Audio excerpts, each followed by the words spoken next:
ठाणे शहरातील महत्त्वाचा आणि वाहनांनी अत्यंत गजबजलेल्या माजीवाडा चौकात ठाणे महानगरपालिकेकडून सिग्नल यंत्रणा बसवण्यास सुरुवात झालेली आहे. पुढील महिनाभरात प्रायोगिक तत्त्वावरती याची चाचणी होण्याची शक्यता आहे.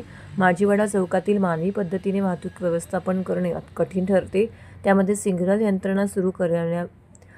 सिग्नल यंत्रणा कार्यान्वित केल्यास कोंडी वाढेल की सुटेल हा देखील प्रश्न निर्माण झाला आहे.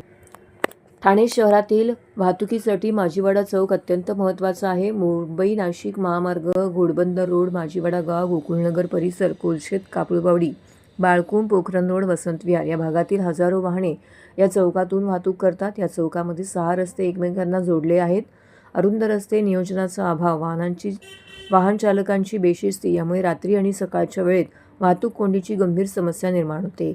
माजीवाडा येथील वाहतूक कोंडीचा परिणाम शहरातील इतर भागातील वाहतुकीवरती बसतो. सध्या येथील वाहतुकीचे नियोजन ठाणे वाहतूक पोलिसांकडून केले जाते. वाहतूक सहाय्य आणि वाहतूक शाखेचे कर्मचारी तैनात असतानाही येथील वाहतूक कोंडी सोडवणे कठीण ठरते.